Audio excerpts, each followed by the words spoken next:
live. Yes, sir.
We welcome you to another live edition of the Sports Box, your go-to sports podcast featuring great content, conversation, and your occasional disagreement.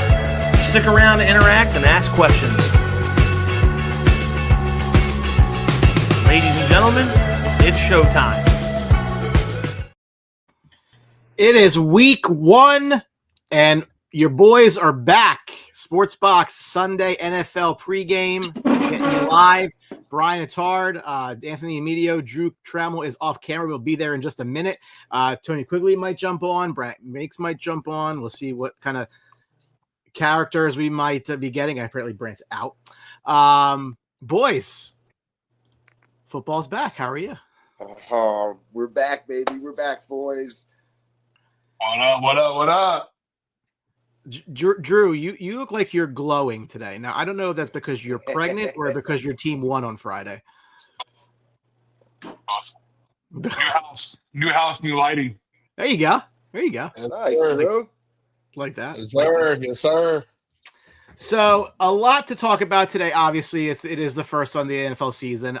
We will be talking about the game that we've already seen. Thursday night, where the Eagles get a win over the Cowboys. Friday night, the Chiefs lose to the Chargers in Brazil. We'll take a look around some of the news stories around the NFL as we get started today, and we'll start to make some picks about who we think wins divisions, who makes the playoffs, even some possible firings, which are always fun to discuss.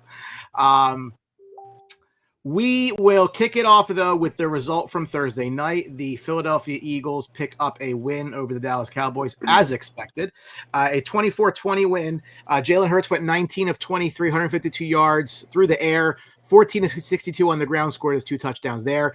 Dak Prescott, 21 of 34 for a $188. Lamb, 7 for 110 with a handful of drops, which are a lot of the story behind this game here. Jahan Dotson was the leader in the clubhouse for the Birds on the air, 3 for 59. Javonte Williams, former Denver Broncos running back, starred for the Star helmet, 15 for 54 and 2 scores. Barkley, 18 of 60 and a touchdown.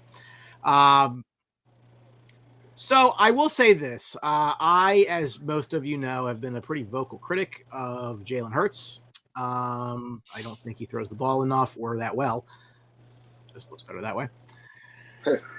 And I wouldn't say that his performance on Thursday did anything to dispel those rumors. It has nothing to do with the team. I think the team around him is absolutely excellent. They won the damn thing last year. Just when you have those receivers, right? A.J. Brown had 1 target. I think it was near the end of the game, fourth quarter.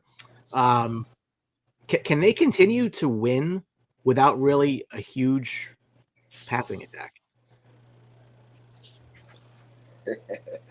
Well, Brian, I mean, that was a typical Jalen Hurts game on Thursday night. I mean, to your point, which you've been preaching, I mean, 19 for 23, 152 yards, just managing the game. I mean, first of all, what a way to start the season. I mean, the start of that game was crazy. Obviously the spit on Dak and all that. I mean, I think that really helped Dallas on an opening drive. I mean, they ran the ball right out the Eagles. where Jalen Carter was playing, and I think they rode that momentum in that first quarter. But I mean, it's the first game. It's hard. Like you're going to see today, the offenses are probably going to struggle. It's going to be more defenses today. So I mean, I expected that, but Jalen Hurts. I mean, new offensive coordinator. They still got things to figure out. I mean, I think they'll get it going, but typical game for Jalen Hurts. So nothing different from last year.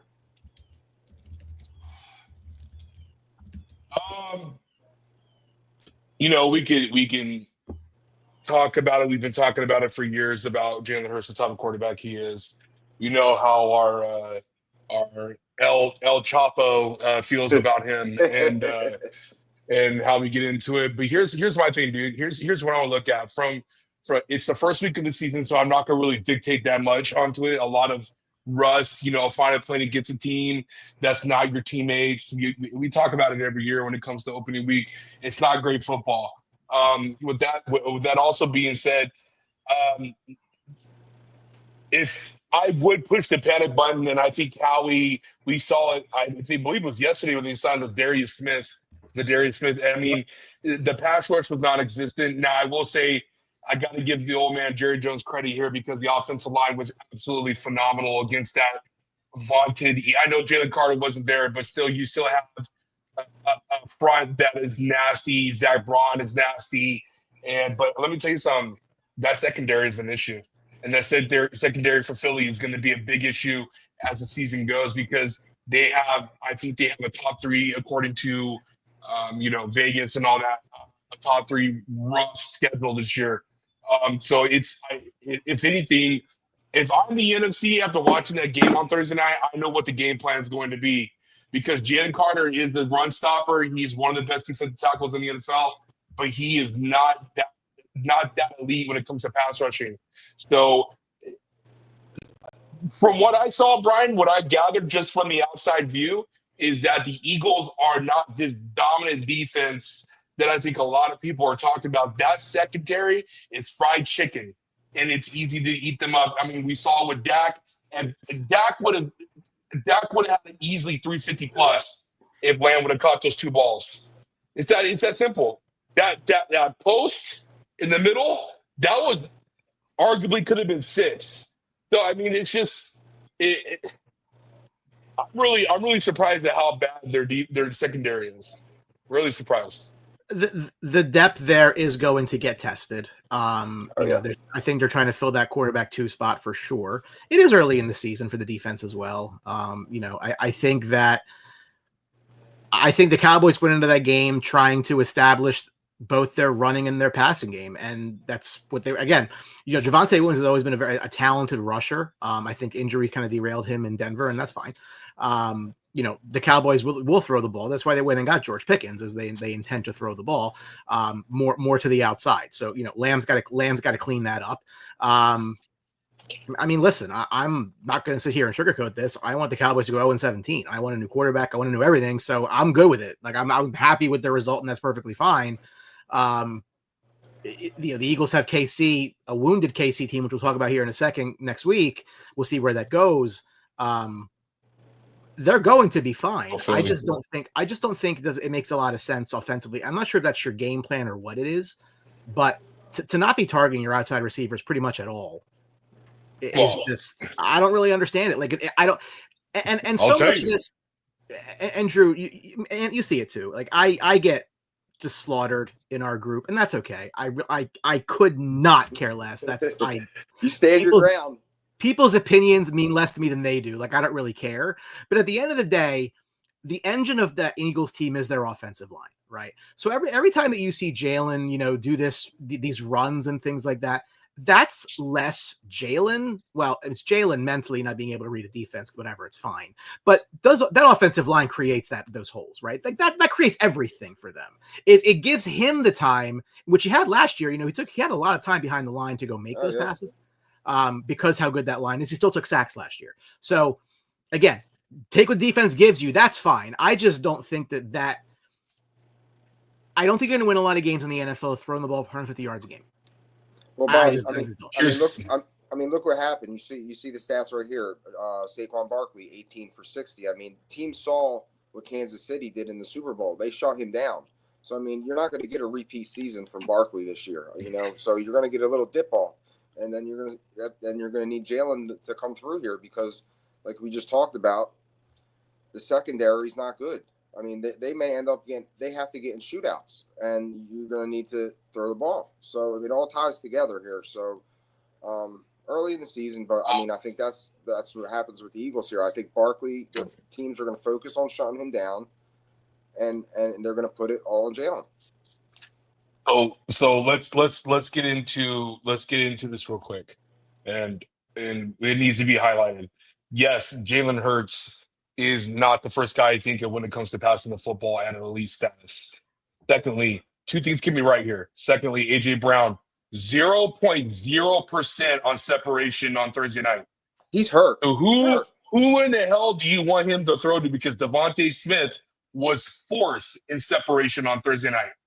Guess who's above him? CeeDee Lamb, George Pickens, and the guy who led the Eagles and Jahan Dotson in the separation win route. That is horrific. So what do you want him to do? Because we don't separation routes don't go by tight ends because Dallas Goedert doesn't go out to the outside. He's the line. He's the 21 personnel guy. He's not a guy that you're going to go shift out like a Travis Kelce or a Sam Laporta that's going to go out and play receiver, play the X, Y, and Z position. So what do you want Jalen to do? Jalen has no one that is getting separated. This is what I've been saying all offseason about A.J. Brown. He's getting up there where the injuries are hurting him and this and that, blah, blah, blah, blah. But whatever, dude. What the case may go read a book. Okay? It's that simple. But context matters. And like Anthony just said, yes, the Chiefs shut down Saquon Barkley, but who was the highlight of that game? It was Jalen Hurts passing the ball. Jalen Hurts threw for over 285 with 2 touchdowns in the Super Bowl, threw for over 285 or 250, I believe, in the division in the championship game against the Washington Commanders last year. Those are 2 back-to-back games of the playoffs that he stepped up to the plate and passed. Those are facts. You can't argue with facts and numbers. So the whole situation here with Josh saying the things that he says about Jalen Hurts is a great runner. About it, it's not about it. The guy is has stepped up to the plate when his team needed him to step to the plate. That's not taking away what Brian is saying in the context about how they do, without a shadow of a doubt, have the best offensive line in the NFL. There's no argument about that. They do, without a shadow of a doubt, arguably has 1A or 1B, the best running back in the NFL. No argument about that. But when that is shut down, he has been able to step up to the plate when it matters most. I don't give a shit if you're a bad passer or this and that. If you can pass and win playoff games, give me that. I want that. This wants that. That's all that matters to me. But 2 things can be right. If you take out the one very nice pass, probably could have been broken up to Dotson, he was 18 of 22 for 101 yards. I think he averaged 7 yards a pass. 6.6. 6.6. Yeah. Which is more than Dak averaged. I'm not saying, but what I'm saying is just receivers didn't show up that night. To the tight end, Goddard had what, 4 or 5 receptions?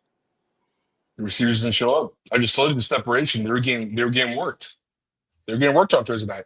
Yeah, I mean, that's AJ Brown, he didn't play all preseason. He's been hurt. I mean, I think I don't know. He's hurt. He's more hurt than they're letting on. I would agree with that. Yeah, it's a concern.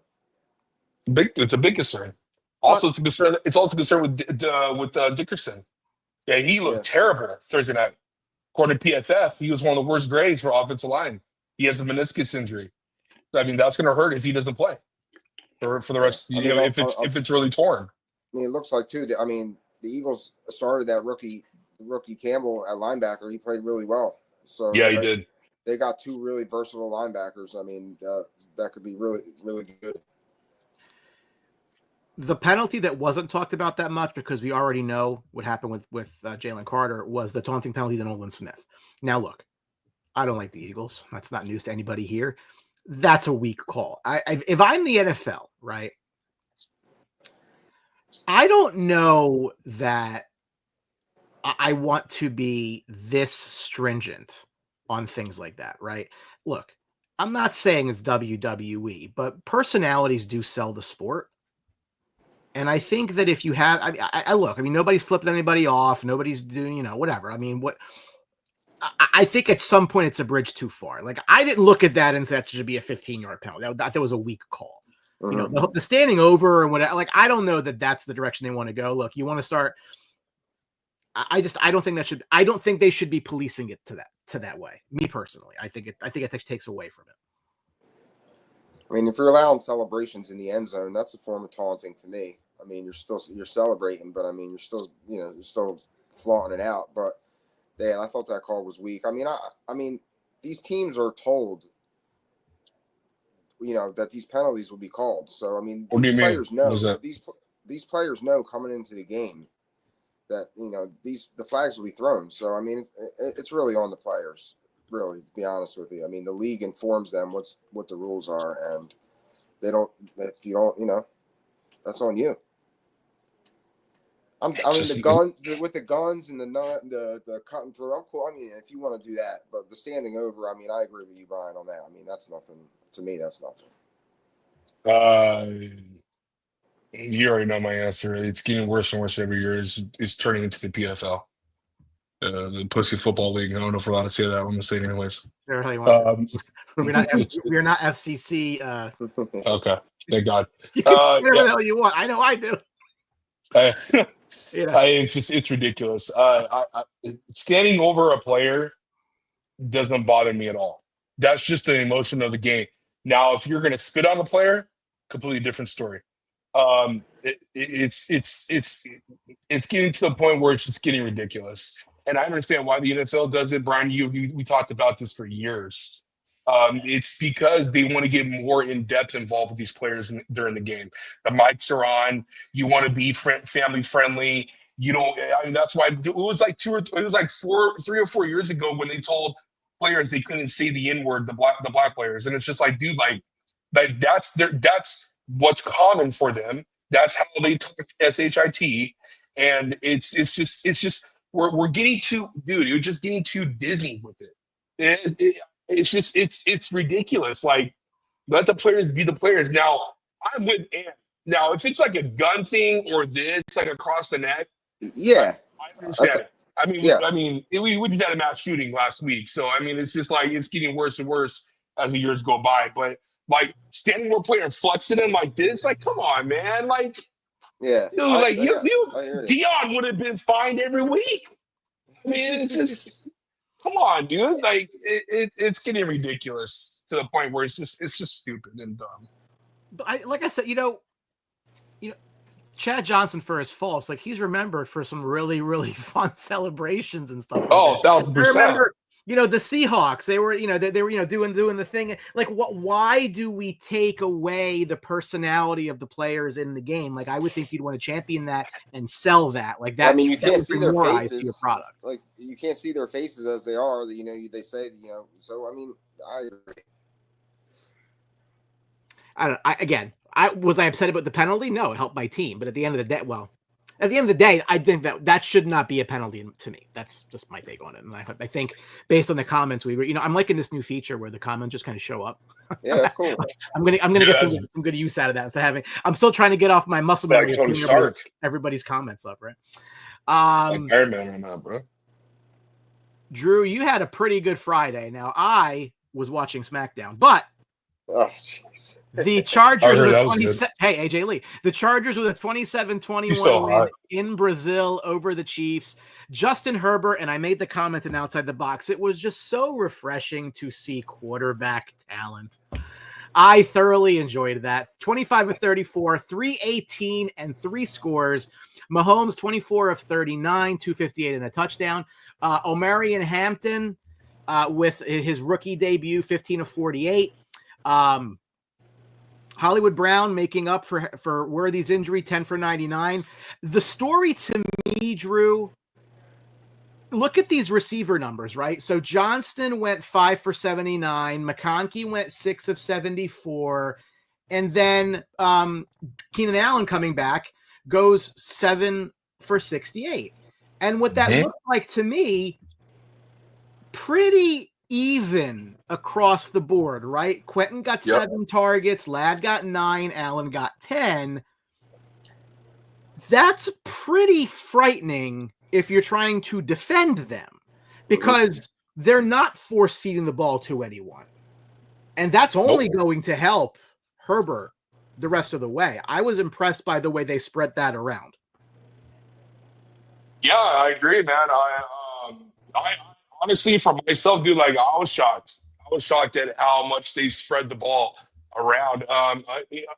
Couple things. One is you gotta give Joel credit, dude, for him to shift from right tackle to left tackle. 41 pressure snaps, 0 pressures at left tackle. He went against Chris Jones. He went against I can't ever say his last name, but George Kalafatis. I can never say his last name. Sorry, he lined up against Chris Jones 10 times. Chris said, "Nope, I don't want any part of that." Shipped over to the right side, as we saw in the last play, where he went into the C gap on the inside, and Herbert ran around and got the first down and slid. Greatest slide ever, I would have to say, for Charger history. That was a beautiful slide, and you could tell all the pressure was off Justin's face when he slid and got the win for the boys. Man, it was just a great game, dude. Offensive line played great. Amari Hampton, he has a lot to learn, but there's a lot of promise there. The defense absolutely stood up what it needed to. But like I said, the two things that highlight for me, man, for this game is that how huge Keenan Allen was. And thank God Chicago didn't take him back, because, my God, dude, he is just that chemistry with him and Justin, that route, that I call it the button route, where he got that first down and slid down on his ankle. It was just beautiful, absolutely beautiful. And the haters that said Ladd and Keenan can't play together, they don't know football. And those go to a couple of pro guys that want to think that they could talk on TV and don't know exactly horse shit when it comes to football. The second thing is Justin Herbert. All the flack that he's been getting off season, how he hasn't had big games when he has had big games when it matters most. People forget the 2021 Week 18 against the Raiders when he went 6 for 6 on 4th downs on the fourth quarter under 2 minutes in overtime. People don't want to talk about that. People don't want to talk about the fact that he had his team up 27-0 or 27-7 whenever going into halftime against the Jags. Yeah, he didn't do much the second half, but he played a game manager role. He didn't lose that game. The defense did, and the head coach, the dumbass Brandon Staley that Brian loves so much. And the final thing for me, man, and this is the biggest thing for me, is that it's Patrick Mahomes is the best quarterback in the NFL. What we saw that night, losing Xavier Worthy on Friendly Fire on that crossing route with Travis Kelce, might be up for a couple of weeks with that shoulder. But what we saw that night, with him being able to make Hollywood Brown relevant, and for him to, find the bits and ends that he can, being a Superman and running around the backfield under pressure and making God-forsaken throws, the dude is just – I watched the game twice. He's just so effing good. It's amazing what he could do on the run throwing the ball. It's just insane. And so you got to give him credit with there. But, man, it's good to get a win. I'm ecstatic, dude. I'm still recovering from my voice being cracked halfway, dude. It's just we haven't beat the Chiefs in 3 or 4 years. Yeah. So it's just, last time we beat the Chiefs is when Colton was in my wife's belly, I feel like. So that's how long it's been. He's 7. He's about to be 7, dude. So, yeah, it was great, man. It was great. Yeah, I'll let Drew talk on this one. Obviously, Friday night, I was not around. I'm out here celebrating a bachelor party, so didn't see much of the game. Saw some highlights. I'm just happy for Drew. I love Jim Harbaugh. I always have. I know the Chargers are going to be a problem in that division. I mean, we'll probably talk about it a little bit, but that division is going to be tough. At least 3 teams are going to be really good. I agree. So, couple of things for me. Number one. That was a great tweet. Who tweeted? I can't see it. Scout DNFL. Oh, okay. That was a great tweet. So, again, old man yells at cloud is fine. I do not think in my old man yells at cloud. No, but I don't think oh my God. I don't think that well, I don't think the NFL has gotten better with the advent of the Russian quarterback. I think that is a result personally, and Tom Brady pretty much said this. So if you're arguing with me, you're arguing with Tom Brady. That's a good point. The college game is not developing quarterbacks anymore, right? They're not programs. They're teams that are trying to win. And there's a lot of money involved. Okay. So what's happening in the NFL is they're like, okay, what can you do? And let's try to do that. Right? They're not developing the passer to read the defense the way that Brady did. And not everybody's Tom Brady. I'm not saying that. But that's why they're running more. Okay? Is because they're not as developed as passers and at reading defenses and throwing guys open. If anything, guys like Burrow and Herbert primarily are your throwbacks to what the league was in the 2010s, which I think was the height of quarterback play in the NFL, frankly. It was. So I just don't think people call it the game is evolving. I think the game is devolving. I think it is becoming a situation where you don't have to, frankly, and I don't care what you think about this, you don't have to be as smart. You don't have to be as bright reading a defense and finding someone open and reading coverage and throwing somebody. Run the ball. I don't think that's a plus, frankly. I think that's a cop-out, and I think that's why there's elite guys, elite talents, and everybody. You want to go now? You want me to go? No, I mean, I was just going to touch on, Brian talking about the quarterbacks not being developed. I mean, I don't know how much college football you guys watch, but I mean, the play so far early this year has been really bad. I mean, the quarterbacks, just the overall play. I feel college is turning into real gimmicky. And like when these coaches, when they develop these offenses for these college kids, it's easy one reads. It's easy. If this guy goes here, here's where you're going. And that's what's happening. And you're right. They're not getting developed properly. There's only a handful of them because some of those NFL coaches trickle down to college and you see it. Like when you go to LSU and you see that Nussmeier, he's an NFL quarterback. He's going to be an NFL quarterback. He's a stud. Yeah. So you could tell who's being coached in college properly. It's funny you bring this up, man, when you said about the one read, because the last time I really, in my personal opinion, have seen a quarterback where he can look at several reads, and if the first read isn't there, is C.J. Stroud. I mean, they did a big article on him saying he's one of the guys where you can look that he's constantly zooming through the field of play under duress. And but I mean, yes, Brian, it's becoming gimmicky in college. And I told myself I want to watch a lot more college this year. You know what's crazy is that every quarterback that I see that played yesterday, they do a lot of the RPO.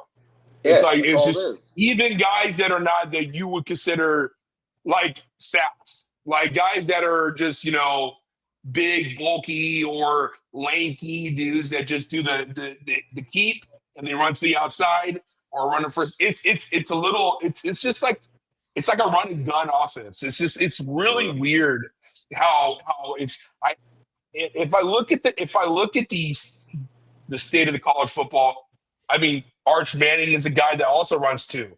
He also, I mean, they highlight him. He runs a 4.5. So it's like,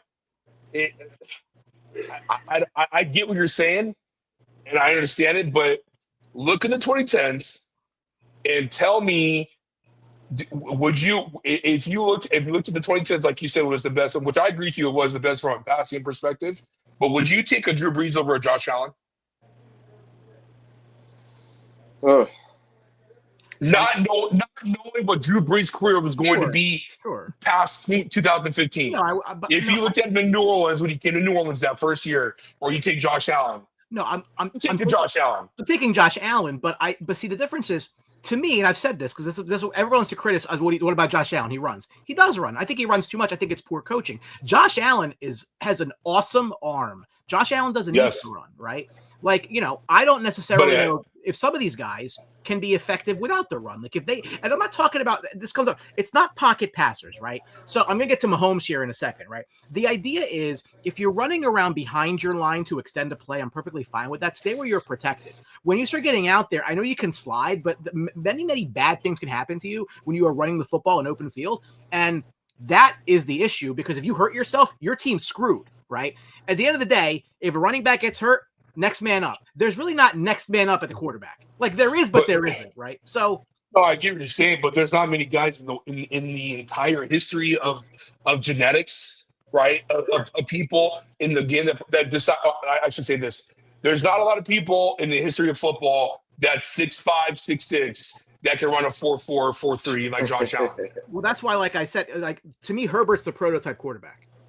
Yeah, 6'6", can not as fast as Josh Allen, but is able to extend the play like a Big Ben. I agree with you on that. But that's what I'm saying. That's where the game has changed. Where a Mahomes and an Allen, because I'm using the two quarterbacks that you love, are guys that can do both at high rate. I'm not saying Patrick Mahomes is the first option runner, but if he needs to, like you said about Jalen, where the offensive line makes those holes for him to run, there's not a guy in this world that pisses me off and fears me more than when Patrick Mahomes runs. Well, I think he's more of a bunch runner than Lamar because he's so smart. So to your point, right? So this came up after because Herbert won the game on a run. Hey, look, Brian, your Golden Boy's running the ball, and you hate that. What's up with that, right? Okay, you ran a lot Friday night. Well, he did, but his average 17-game career rushing attempts in a year. It's not much. 64. Yeah, it's not much. Yeah, you know what Jalen Hurts is? Oh, I don't want to know. 150. So 150 a season? Is that the average? Attempts. Okay. Yeah. His high was 165 in 22. The point is that's is that design runs? Is that design runs or just runs that he's just doing on general? It's probably pushes too, but they're runs, right? Oh, that's true. Yeah, but my point is like that's a runner to me, right? Like they're building you running the ball into the game plan, into what they are doing. To tell me that Justin Herbert is a running quarterback, like you're an idiot. No, he's not. No, right? He's not. Even Mahomes, right? Mahomes, who has this stigma where he runs around and does something, so on and so forth. His average attempts in a year rushing is 65. Yeah, no, it makes sense. What's Josh Allen's? Higher, I'm sure. I'm not even gonna. Well, I'll look it up. I'm gonna go ballpark and say 95 to 105. It's probably up there. So the PFR does a 17-game average. His 17-game average for rushing attempts 116. He's had about 100 to 110 the last couple of years. He high 124 in 22. But we talk about Stroud, right? The progression of Stroud, and I agree with you. I think he can be really, really good if they protect him a little more. His average rushes per year, 48. So it's like, but that speaks to it, right? Like if you're running that much, it's because like you're not finding something open, so you're just I gotta figure it out. Right. So, I mean that's just my take. Now I want to just bring up something here about Mahomes, right? And I'm not gonna say the Eagles opened the book on Mahomes, but this is what's very interesting to me, and you're gonna like this, right? Think back to the Super Bowl. The Eagles didn't blitz him.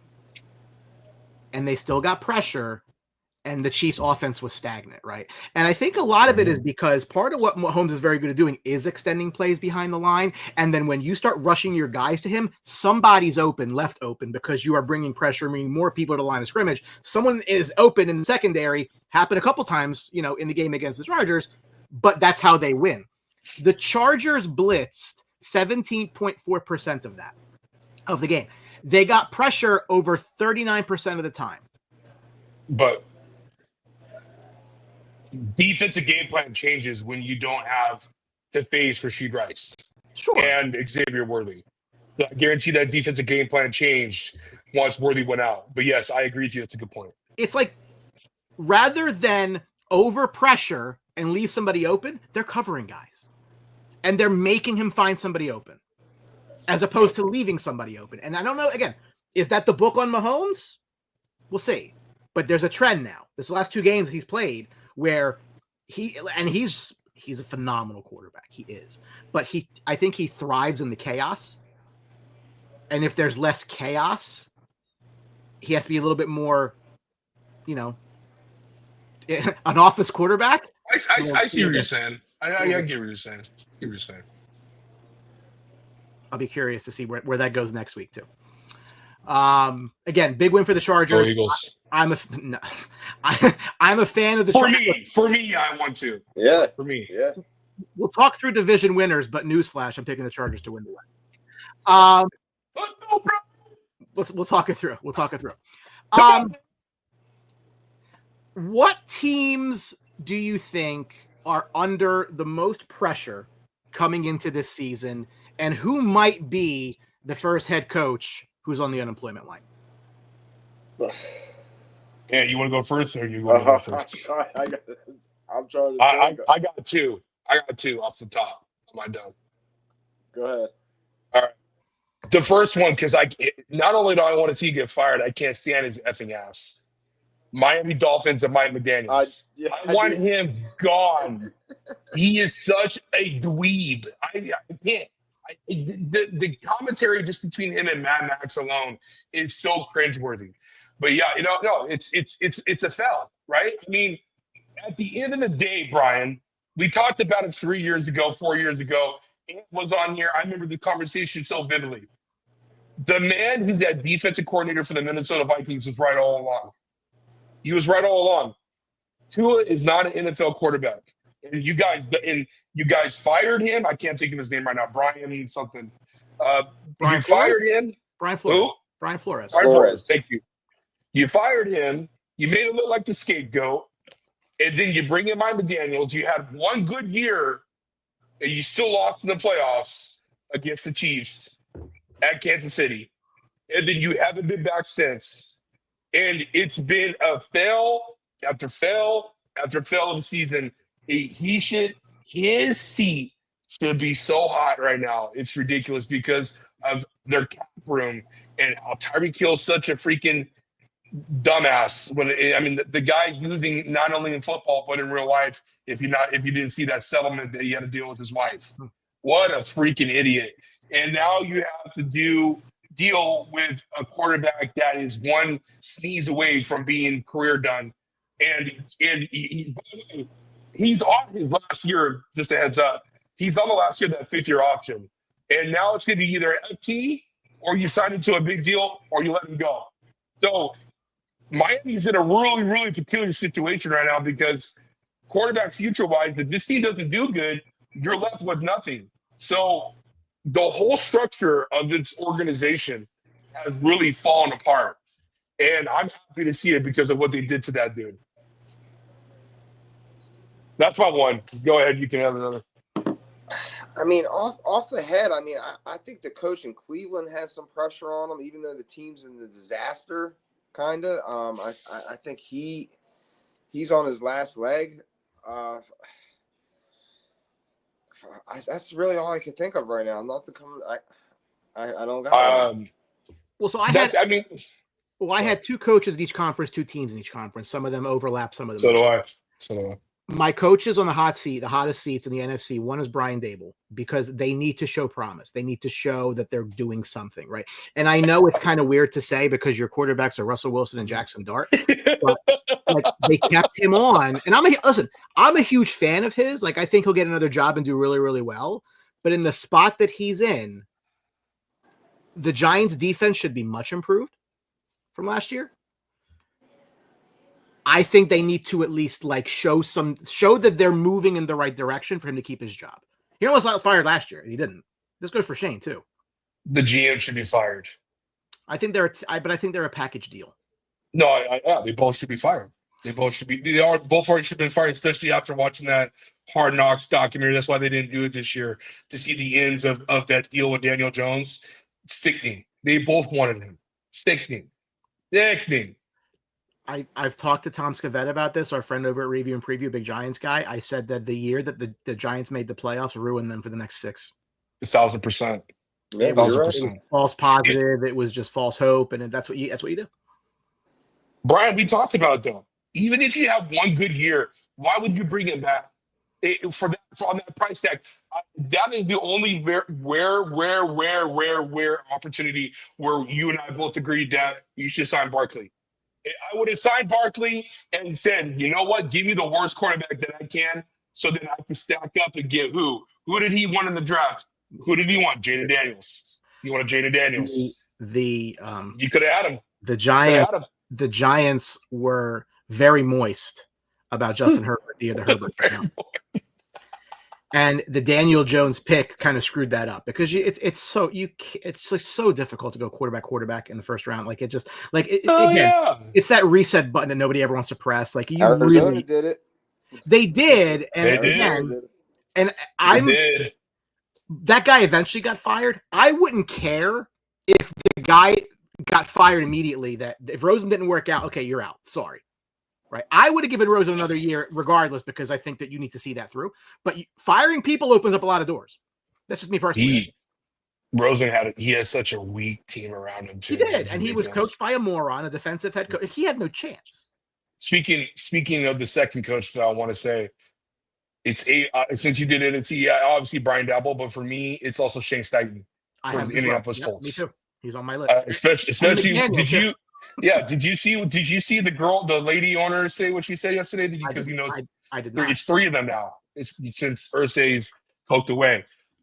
It's basically she was on the sidelines with the headset, trying to listen to see what he's talking about. Like, what do you mean? How do you know what he's talking about? You don't even know football, dude. Like that. It's ridiculous, but I guarantee you, if the way the Colts are structured and where they are right now, which is also another mess by Chris Ballard. The fact that Chris Ballard still hired Brian and Ant, he is the guy that picked Anthony Richardson just to let you know. Mm-hmm. The guy only played 19 games in college, and now somehow you like it's funny because one of my good buddies is a diehard Colts fan, and I was telling him all I see, I'm like, Daniel Jones is going to win the job.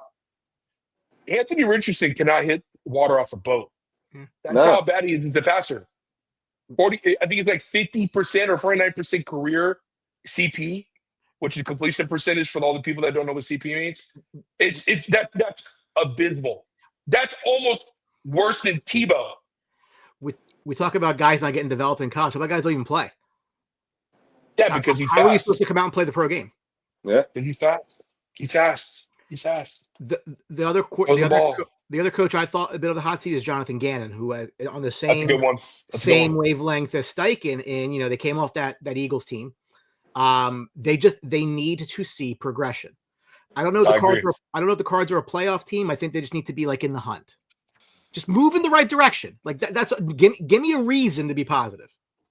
That's where I think he's at, right? The teams I think are under the most pressure this year, for me in the NFC, the Packers and Bears. The Packers because really you made a big move, okay, which we'll talk about. You made a big move to acquire Micah Parsons. You put a lot of money and a lot of draft capital into acquiring that player. You have to pay dividends, and eventually some of these guys have to get paid. Like, I don't know that their runway is as long as some people do. I think this is actually their best shot right now to win something. I think it gets harder and harder as some of these guys need to get paid. For the Bears, put up or shut up. Like they need to also, again, they might not be a playoff team. They might be a playoff team. They need to show progress. There needs to be, hey, we brought in this offensive guru to help our number one pick overall quarterback with all these assets we spent into wide receivers and running backs and everything else. It has to show up on the field. So I think they're under pressure from that standpoint. Is Ben Johnson going to get fired after 1 year? Absolutely not. But they need to the fans are going to just be like, how long are we going to keep doing this? I've been living it. The fan, all yours. Listen, you're right. You want to see improvement. You want to see Caleb Williams. The pressure's on the quarterback. He has to perform. I mean, listen, I am not bashing him. There's a lot of people on TV, online that bash him, and I don't think he had a bad season for what he was dealt with. I really don't. Did he? Absolutely not. Was a lot of it his fault? I mean, was some of it his fault? Sure. But you're getting sacked almost 70 times. You got 3 coaches. You got just total dysfunction around you. And the guy threw 20 for 6. I mean, it's not great, but it's not bad. I mean, and he showed spurts of like great play. Like the guy could sling the ball. Like one of the best arms in the league. I'll go with anybody, but you got to see it this year. We're going to see if Ben Johnson's got him the timing with the offense. He's got to get back there. He's got to get rid of the ball. And I think the offense will work. I really do. This is I'm going to bring it up. I feel like this is the Urban Meyer situation all over again. No, I'm good.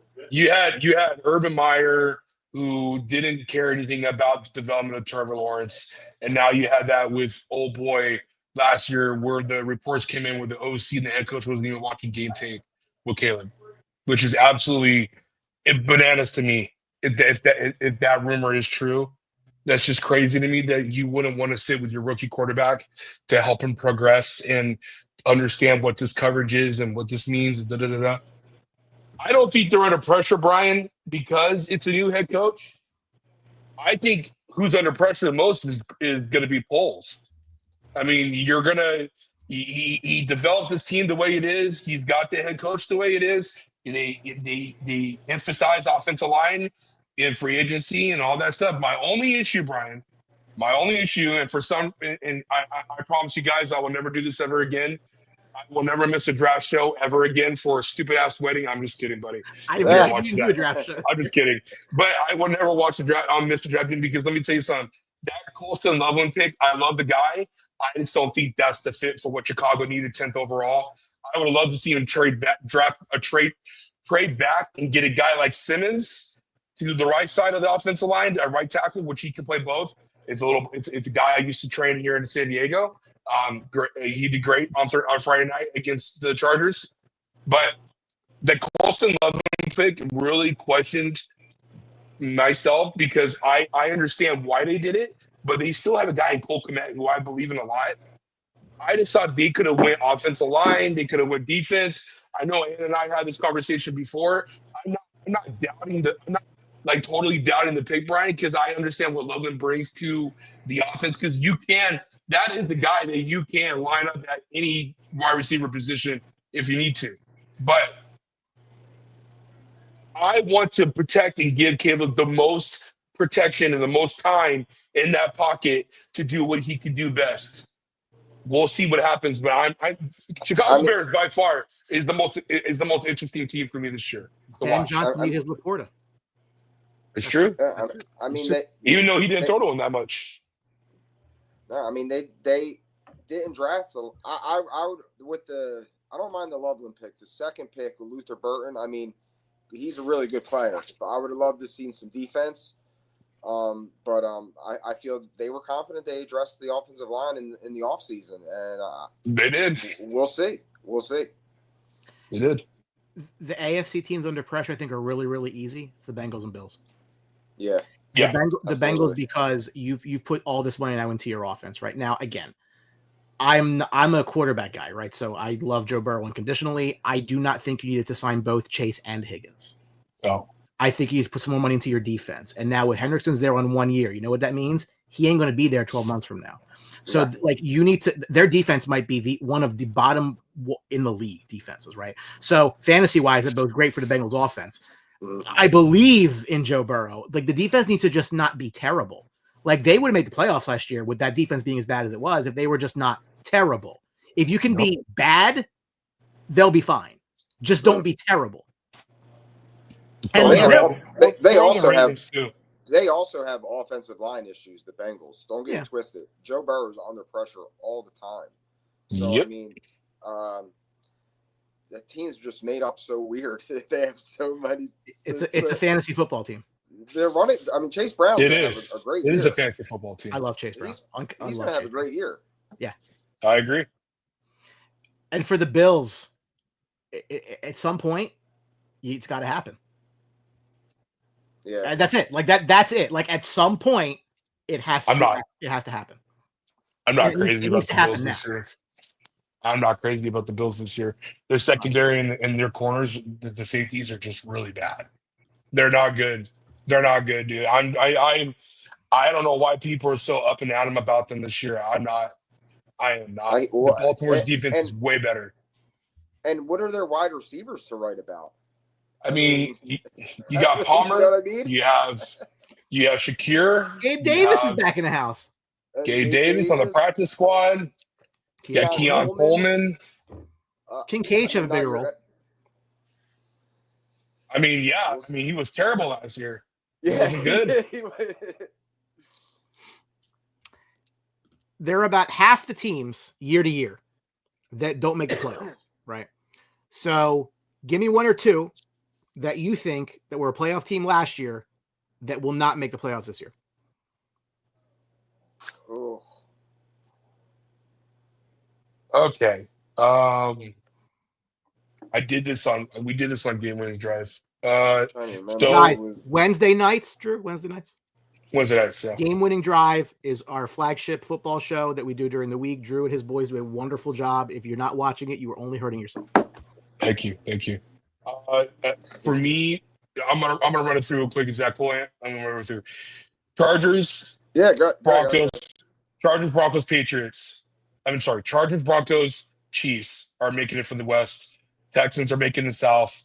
I have the Ravens and the who am I missing? Ravens. Yeah, Ravens are making it. And I have the Bills making it. And then the new team this year is going to be the New England Patriots. They're going to make it this year as my dark horse as the 7th seed. I don't know who I'm missing from last year AFC that's not going to make it. I can't figure it. Oh, Steelers. Steelers are out. Steelers are out. Patriots are in for the AFC. For the NFC, I have the Rams, the Lions, the Vikings, and the Packers. I have the Eagles, the Bucks, and I have the Commanders. Did I say Commanders or no? Commanders. So, who am I missing? I thought I had it. Who am I missing? Who made it last year? The NFC is not making this year. So I have two teams to consider. This should make Anthony happy on both accounts. The hell? The Minnesota Vikings, I don't think get back to the playoffs. And it's not because I don't believe in JJ McCarthy or I did believe in Sam Darnold, but I just think everything went right for them last year. I think McCarthy can be very good eventually. That day is not today. I think they'll be fine. I don't think they're a playoff team this year. I think NFC's got too much parity. And this is going to piss some people off. But I think the Lions might miss the playoffs. Another team of everything went right 15, for you last year. 15 wins. That team has 15 wins. They got a ton of talent on that team. I mean, you really think the coaching is going to make that big of a difference? I think losing both in a tight NFC North, losing both coordinators is a problem. The Bears will be better, so you're not going to just get 2 wins over the Bears. You're going to have that first place schedule, which you didn't have before. Like it's a lot to again. I could see them missing it. I'm also thinking Green Bay to win the division. That's part of it, but I think that they could miss the playoffs. In the AFC, the Steelers is the easiest pick of all time for a team that's going to miss the playoffs from a year ago. That's easy. I'm going to make a controversial pick and say that Houston doesn't get in because they don't win their division. Who's winning the division? The Jacksonville Jaguars. We'll get to that. We'll get to that when we talk about the Jacksonville game. That's cool. My God! Ain't no way. All right, just humor. Wait, hold on. So who's winning the NFC North for you? We're gonna go through. I go through each division. This is just like who didn't get in last year, or who got in last year, who's not going to make it in this year. To me, got you. There'll be more. But. So obviously the we're saying the Steelers aren't going to make it. Yes. I think the Broncos are going to get in. They got in last year, right? They did. They got him last year. They got him last year. Oh, Lost the Bills. Really? Yeah, they came in 7th seed. I forgot about that. All right, you had a long weekend. It's all right. You're entitled. Yeah. I can't. I'm trying to think. Well, if you want to do it this way, we can go division by division. Yeah, let's go division by division. So, who do we think wins the East? Who do we in the NFC? Who do we think are potential wildcard teams? In the East. East, I got the Eagles winning the East, and then a wildcard team will be the Commanders. That's exactly what I have. Eagles winning it. I'm gonna go with the Bears getting in. And the East. NFC East. I'm sorry, I'm on rack. Yes, the East. I got the Eagles winning the East. So there has not been a repeat NFC East champion since 2004. Crazy.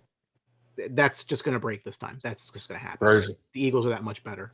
Not a quarterback. But everywhere else, they're that much better. I agree.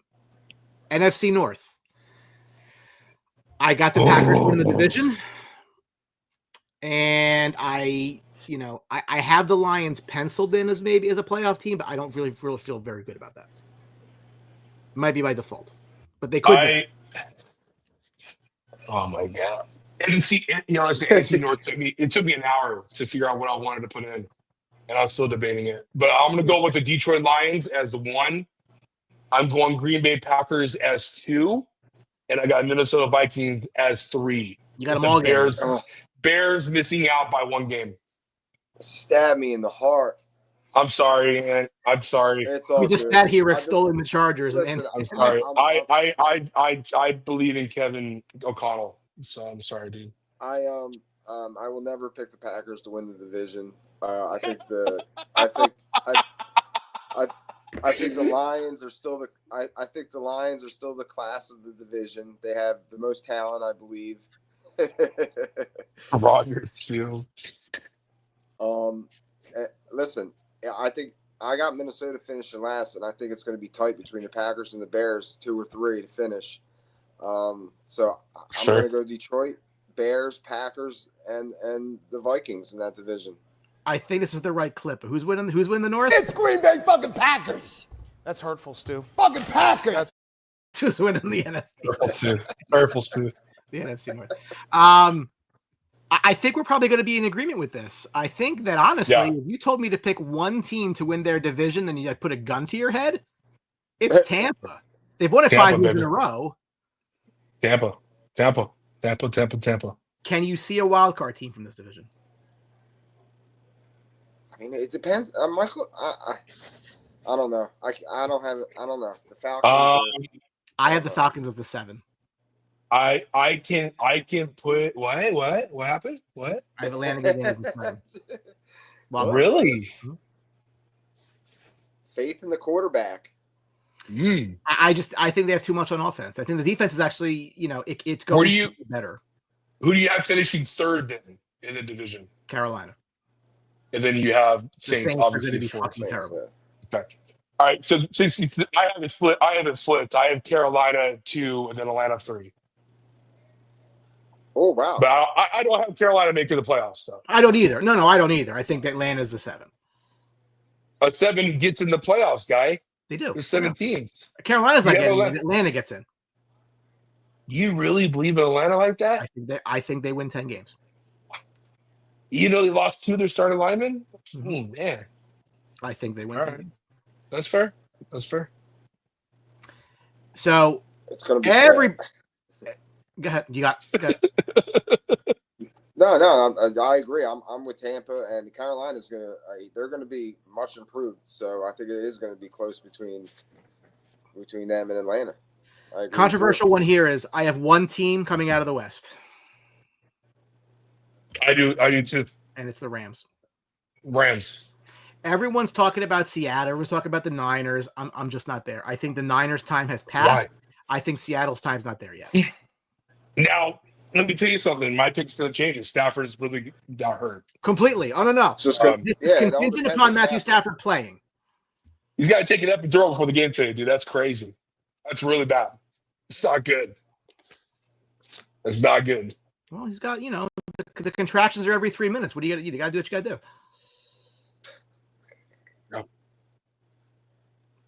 Yeah, I don't think San Francisco is going to get the wild card. I don't think Seattle's not there yet. I don't believe in Sam Darnold like that. He's going from a very quarterback-friendly system under Kevin O'Connell to a guy who's a defensive coordinator, Mike McDonald. And I don't believe in San Francisco. Too many injuries. Ricky Parcells is their number 1.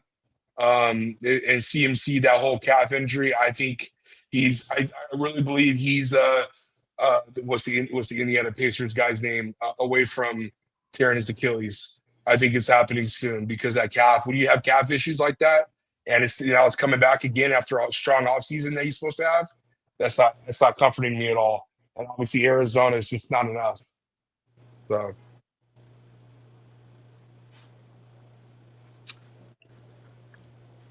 So AFC East. I think the Bills win. but I'm very bullish on the Patriots. I am probably irrationally bullish on the Patriots due to the fact that I love their quarterback and their head coach is going to turn things around in a big way. So I got the Pats getting a wild card spot, but the Bills win. Oh. I got the Bills winning the division. I got the New England Patriots losing it. They will make the playoffs as the 7th seed. And I have Mike Vrabel and Elliot Wolf, who's the GM of the Patriots, winning Executive of the Year, and Mike Vrabel winning Head Coach of the Year. Wow, you guys are up on the Patriots this year. I love the Patriots. I love the Patriots. I've seen Mike Vrabel do more with less. No, you're right, Oh, Brian. yeah. You're right. 1,000%, Brian. 1,000%. And Drake May, I think they hit on Drake May. You're right about that. I mean, yeah. Drake May is Justin Herbert 2.0. I see so much of it. And I love the draft pick of Trevion Henderson. I got him in 2 leagues. He's so good. Stud. I think he's gonna be a stud. I think he's gonna be so good. What'd you say? He's gonna be so good. We're in a league together, and Drew got sniped on him, and he texted me some very bad words. So very bad, and I wasn't the guy that did it. He was texting me very bad words about me. And if you could do it all over again, I know that you can't. Would you still take Caleb Williams at number 1? Yes. Okay. Yeah. I would not have done it then, and I wouldn't do it now. But I respect your fervency there. AFC North. Guy, Drew. This fucking guy. Such a dick, dude. He's such a dick. You know it's coming from. I knew it was coming from. Oh, God. We're going to find out. It's a lot of love. It's a lot of love. I remember back with me and Ed just only defending the pick of Caleb Williams. Oh, God. I'm not wavering. I wouldn't waver either. I respect the hell out of that. That's fine. It's okay. Where we at? AFC North. AFC North, as usual. I make my controversial picks. I got the Bengals winning it. I got the Ravens as a wild card. I think Baltimore is going to be very good. I just think that Joe Burrow is on a mission. Like, he is a killer. And that's great. He's going to kill people, and I think he's he. If the Bengals win the division, he might be the MVP. I agree. Well, yeah, he should. Yeah. He should be. He should be. Problem is, it's not going to happen. So it's the Ravens for me that are going to make it. That's it. I agree. The Ravens just the roster. They're just so good, and Burrow. I just don't think he has enough internal the team, the defense, the offensive line. I think it's that defense, man. Yeah, it's going to. It's a problem. But their offense is bad. I mean, he can't go out. I mean, overs in Bengal games this year are going to hit at a stupid clip. Absolutely. A stupid clip. I take Joe Burrow over everything right now, dude, passing wise. He's giving on the field over half the game. And I got more stats. We'll get to him in that game. So 17-14 Bengals today? 7-3. 7-3 Browns. So again, I'm picking the Jaguars on the sole reason that, again, they've added to their offense and they have a functional head coach. That guy turned a journeyman Baker Mayfield into like a 40 touchdown thrower. No, that was Dave Canales. That wasn't Liam Cohen. Well, Liam Cohen had a great year with him last year. Yeah, Dave Canales had him for a year prior. I think Liam Cohen was there. And he was with Sean McVay for a little bit. Lee Cohen was just a quarterback coach. He wasn't an OC. Wow. He helped. Okay. He was okay. Dave Canales is the guy that turned Baker around. Well, I believe in his ability to help Trevor. And I'm going to tell you this. People are like, why would you want that job? Because that job is foolproof. Either A, Cohen goes in there, turns Trevor around, and he's God. Or B, well, Trevor sucked anyway. What do you want me to do? It's a no lose. I think it'll be just fine. I have the Jags winning it. Texans just miss, and everybody else can go scratch. Yeah. No. For me, the Jags are not making it at all. Too many issues across the defense. Not even talking about the quarterback. It's just the defense is just. I think they have Josh Higgs. I can't Josh Allen, but then everything else is just it goes to shit. The safeties, they're not good. You have Travis Hunter, who's going to play both ways. According to what the report said last night, he's going to play both ways. I just don't know if he could keep that up in the NFL for his size and stature. Liam Cohen, first-time head coach. I do believe in his offensive philosophy. I think it's going to help Trevor Lawrence tremendously. But I just don't see it. I got CJ Stroud and the Texans winning this division. Their defense, Brian, Yes. is the real deal. The real deal. Dan, they picked up Gardner, CJ. They picked up CJ. People forget that he was going to play nickel. You got him, Stingley. You have Daniel Hunter. You have Anderson, who won Rookie of the Year, Defensive Rookie of the Year last year, a couple years ago. You have a linebacking core that is surging. This defense is the real deal. It's just the offense needs to protect CJ. That's the biggest thing for them this year, heading into this year. You also got to count. I want you guys bookmark this. Higgins, the receiver that they drafted, the rookie this year, is going to be a playmaker. Watch out for him. Last but not least, in the AFC West, the Los Angeles Chargers are winning the AFC West. Let's go! Look, and I said that before Slater went down, and I'm going to maintain that pick because I think that we've seen peak Chiefs. It's going to get progressively harder for them. Everybody's getting older. The Chargers have everything that you would want in a football team. To me, I've been on that. I was half on that train last year. Now, yes, you were. I think they win the West. Yes, you were. You were on that train last year. Go ahead, Ant. Well, I'm going to make my surprise pick, and I'm taking the Broncos to win this division this year. I'm going to go with the Broncos, the Chargers. The Chiefs are going to fall to 3, and obviously the Raiders. But I'm on this. I'm on this team, this Broncos team, man. Solid, really solid defense. They got playmakers on the outside. I like this R.J. Harvey they drafted, running back, and you saw what Bo Nix did. I mean, he makes plays. He's a really good player, really good quarterback, and with Peyton. So I'm going to go this year with the Broncos. But this division's ridiculous. Those 3 teams right there. You don't get any better than that, really. And do you have those 3 teams making the playoffs? So I don't. No. I don't because I have 2 teams in the North. One of them gets in the wild card. I think it's the Chiefs, but if the Chiefs fall apart, Denver gets that spot, no question. Okay. I think Denver can be better this year, but the record might not show it. Okay. Denver. I also think they're very good. I just think they're going to be in closer games. Yeah, they played the Chiefs really well last year. They did. I have to be a realist because I did the divisions already, and I know last night is going to alter my pick, or Friday night is going to alter my pick because now I want to pick the Chargers, but I got to be real. I took the Broncos to win the division, and I took the Chargers to take second place. So you got the Chiefs out. No, I the Chiefs still in. Chiefs are in. Chiefs are in. That would be the most dangerous 7 seed ever. Jeez. They would be the 6 seed. Patriots would be the 7. Oh, okay. Yeah, Patriots the 7. Well, that's not good either. Everything Ant just said, the Denver Broncos on paper. We saw what Bo Nix did last year under Sean McVay, but the additions that they made on defense is absolutely just you can't overlook them. You can't. Yeah. It's Nick. They just signed Nick Pitino to a freaking cap-friendly deal that's going to benefit them for years to come. PS2, did he win Defensive Player of the Year last year? PS2, Patrick Surtain. Yeah, he did, right? So I mean, you got him.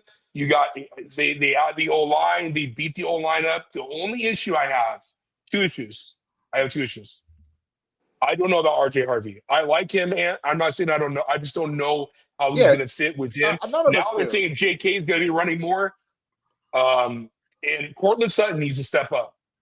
The receiving core, I'm not crazy about. I know the guy Evan Ingram. He's going to be a good fit for that team. But the receiving core of Cortland Sutton, and then who else you got? So Cortland needs to step up to the plate and help Bo as much as they can. But that's my only two glaring issues because the offensive line got a lot better. So interesting. I agree with Evan Ingram. I think he's going to be a sneaky tight end this year with the Sean Payton's offense. Volume. Yeah. Volume and I got to delete. Volume and a lack of. I ban him. Thank you. Yes, sir. Loser. Hate those people. Yes. Yeah. We'll start the action. Now we're about 12 minutes over where I wanted to be, so we have to go a little quick, but that's okay. We'll start off in Let's go, baby. Atlanta. The Tampa Bay Buccaneers are a 1.5 point favorite on the road in our division against the Falcons. 47.5 is the number. Baker Mayfield had 4+ games last year with 4+ touchdowns. That's tied for the most in the NFL. Atlanta has allowed 22 receiving touchdowns to receivers last year. That was the most in the NFL. Tampa Bay, as we said, has won the NFC South 5 consecutive years. Liam Cohen is out. I don't know what impact that'll have on their passing game because they were fine last year. I'm very excited about what Emeka Egbuka can be for this offense. Yes. I wasn't in love with the pick when they made it, but again, Godwin is a question mark. Mike Evans is not getting any younger. Jalen McMillan's head fell off. So now good. He could play a big role today. 1,000%. 1,000%. Well, he's their second wide receiver. He's their number 2. Yep. Yeah, man, I agree with you, Brian. You said you hit it right in the head. Vita Vea is active today. I saw that earlier today. That's huge for them. But Tampa Bay going to Atlanta has been horrendous. Even back when Tom Brady was playing. Yeah. Atlanta owned them in Atlanta. So I'm going to Atlanta on this game today, just on the mere fact of that. And it's just one of those games where I think Tampa Bay is just going to need to find their footing and find their placement as the season goes on. Chris Godwin's not coming back to either week 5, week 6. But I do want to say I'm praying and hoping that Mike Evans breaks 1,000 yards just to see the history.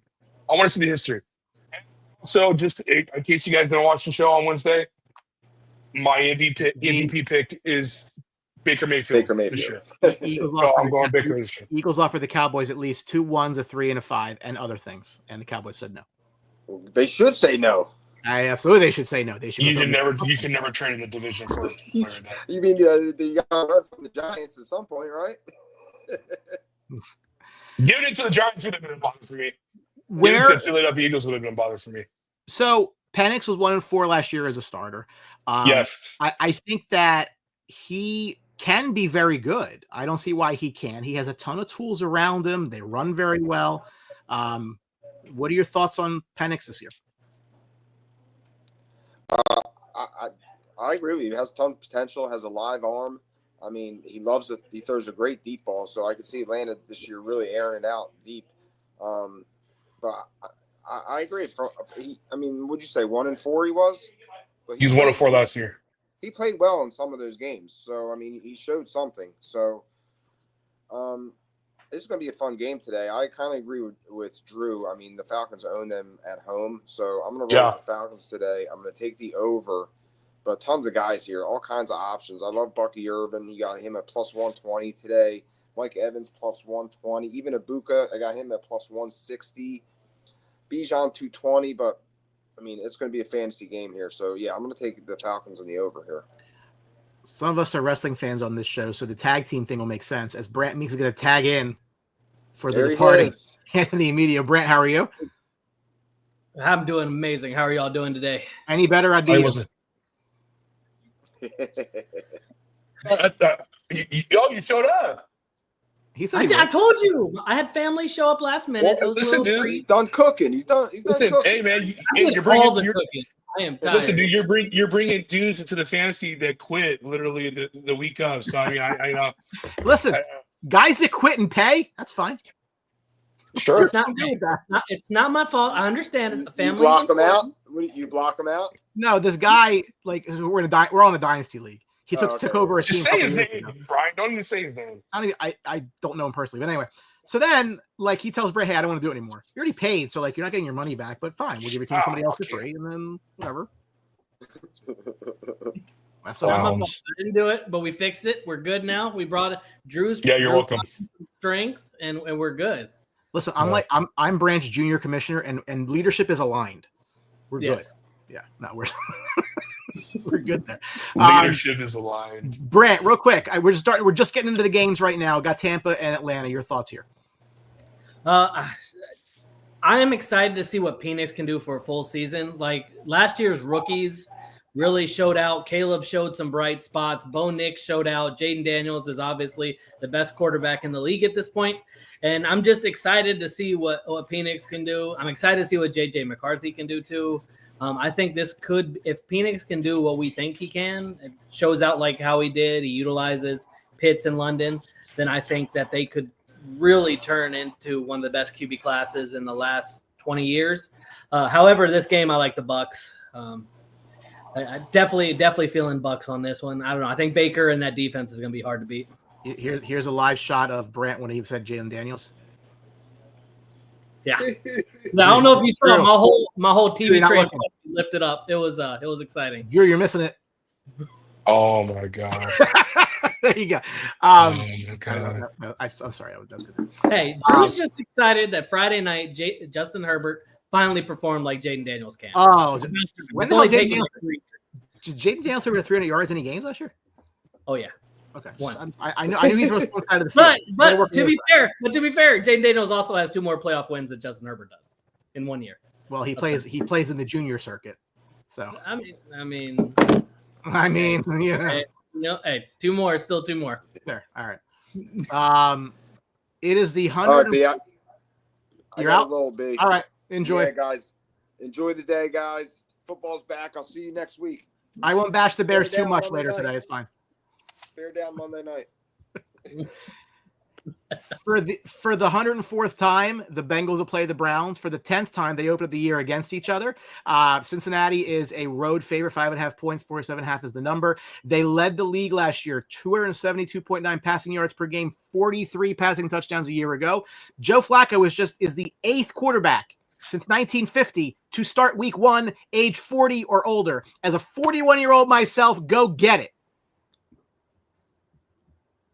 It's terrible. Wait for it. What's up, fellas? Hey. Look, who's that skinny guy in the right-hand corner? Who's that guy, man? Right? That's what stress at work will do to you.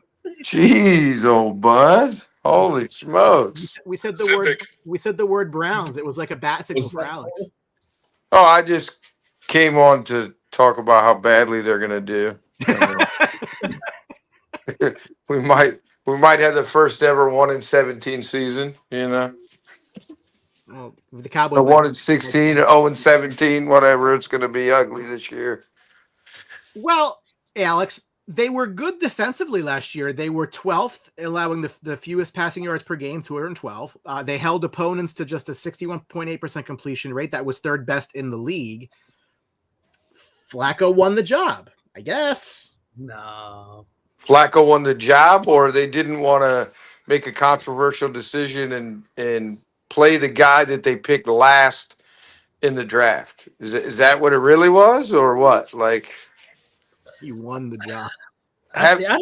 Having watched everything this offseason, the fact that anybody thinks that Dylan Gabriel won that job is a joke, right? Like, he shouldn't even be second string. I don't even think the guy was good enough to get drafted by any other team. So this is just crazy to me. I think this is a lot of politics, and I'm just furious. I mean, the only positive note about this year is that Deshaun Watson can come off the books next year. That's the only positive note, right? We converted a majority of his remaining salary to a bonus, so it's not a huge cap hit next year compared to what it has been. I don't know, man. I think it's another throwaway season. Yeah, defense is going to be good, but we're wasting prime years of maybe a top 10 all-time defensive end in the NFL, right? Like I'm excited to see the kid out of Michigan, the defensive tackle. I think he's going to be a huge addition to the defensive line. But I think Cincinnati wins this game by 2 touchdowns easy.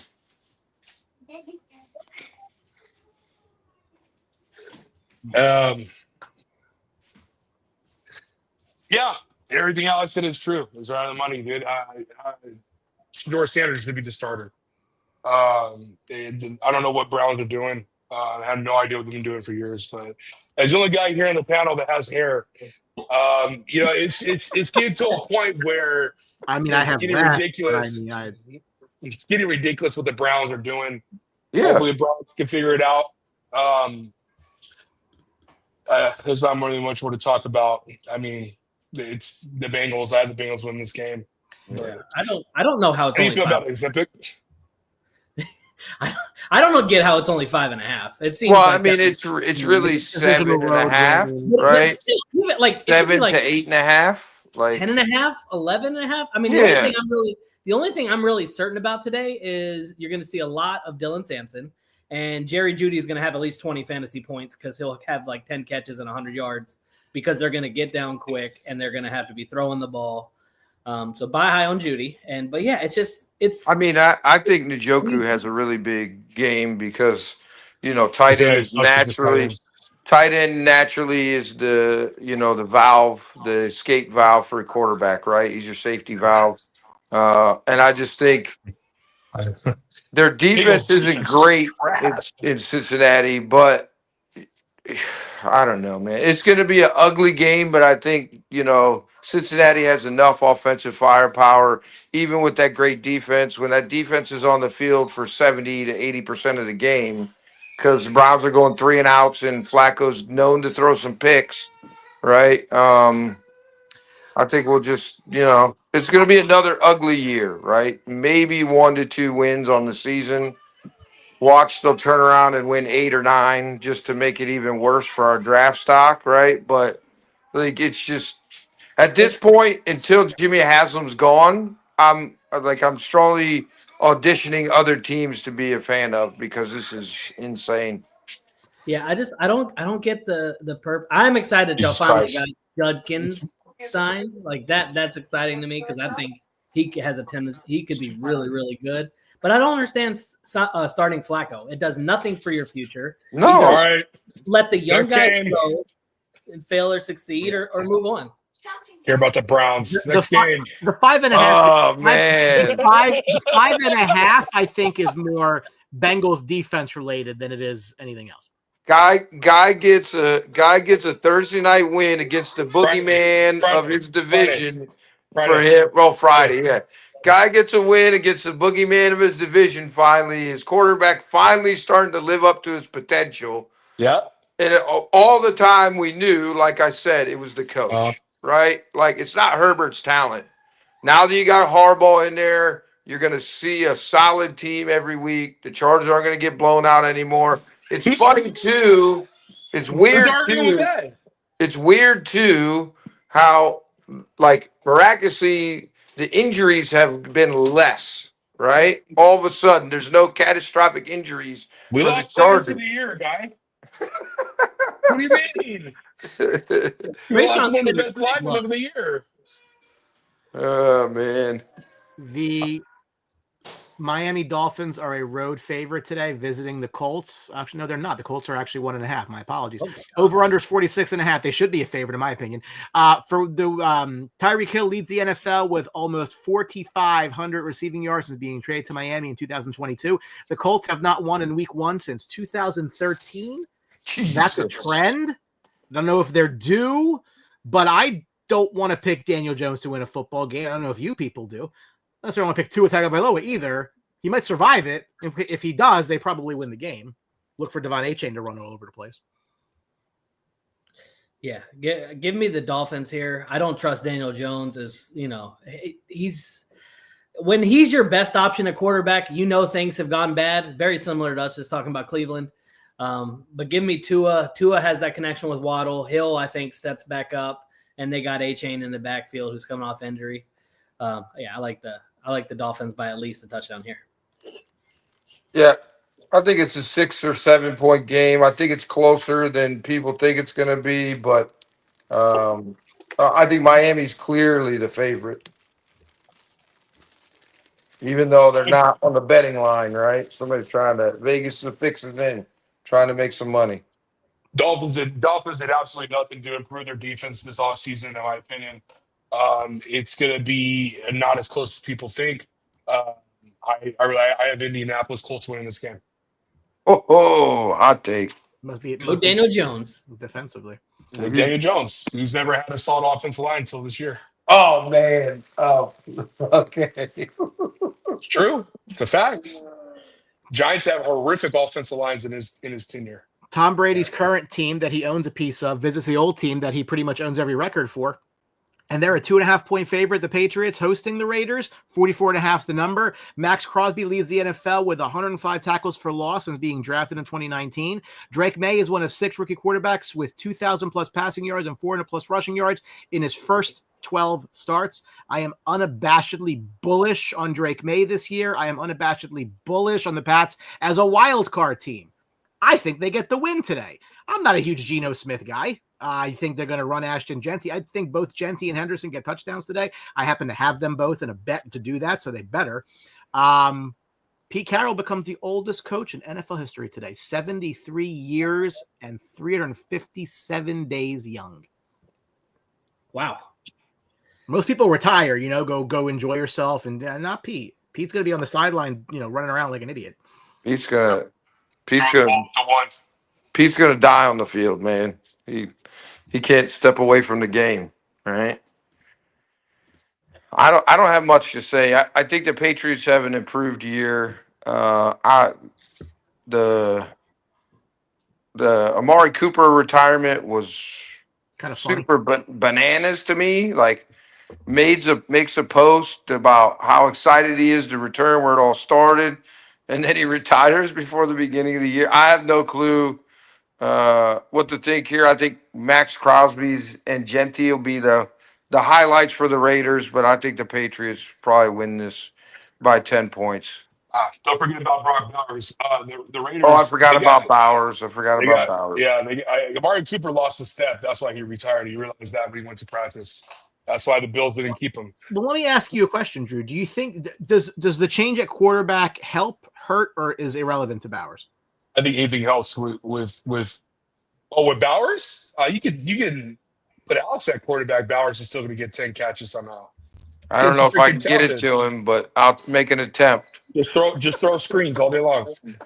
It's yeah. I mean, it doesn't matter who it is. I think it helps with Pete Carroll and his system that Geno knows that system. I mean, that's a benefit. But the offensive line didn't improve. The defense improved a little bit. But I mean, at the end of the day, man, like we already talked about it. I'm not going to go in lengths about it. I mean, I'm all about the Patriots this year. That's my dark horse, the AFC. That's going to make it to the 7th seed. And give me some Trevion Henderson, Drake May. Yeah. I mean, Stephon Diggs, I think I'm about sectors. I'll be honest. I think Geno Smith is an upgraded quarterback from what they've had in the past, right? In the last 5 years. So Gardner Minshew. There should be some enthusiasm about their offense making leaps and bound improvements, but I don't think their defense, besides Matt Crosby, there's nobody on that defense that jumps out to me. No. Jeremy Chin. But no. I think if you look at one of the sneakiest acquisitions this offseason, Stephon Diggs would probably come up there. If he can get back anywhere near healthy, I think him for Drake May as that security blanket will be absolutely amazing. Mm-hmm. Oh, I totally forgot he was on the Patriots. Yeah. He's got some juice left. No, absolutely. Like I was surprised he didn't have besides the injury, I was surprised he didn't have a better year, right? Like I think, he's still got some life left in him. He's never going to be what he was, right? But come back from a torn ACL. We'll see how he is. All right. Yeah. 13 games and 29 minutes. We got this. All right. The Arizona Cardinals are a Oh. road favorite at the New Orleans Saints, -6.5, 43.5 is the number. Trey McBride, one of two players ever. 220 plus receptions and fewer than 10 receiving touchdowns in his first 3 years. The other one, not even a receiver, LaDainian Tomlinson. For the Saints, they have 10 games with fewer than 20 points a year ago. And there are two questions here, and they're both in different directions. It's A, how good can Arizona be? And B, how absolutely terrible can the Saints be? Because these two teams are going in very, very different directions. Yeah, I was going to ask you guys, give me a reason to be excited to ever watch a Saints game. I don't know that there is one. It There means isn't. you're watching some level of professional football. Yeah. All It's right. there's Arizona three plays teams. game. Yeah. Go ahead. There's three teams this year I'm not excited to watch at all. I just don't think it'll be great. It's the Browns, the Saints, and the Colts. I think when you look at those three teams, they're just going to struggle to win games, and you can just see them all picking in the top five.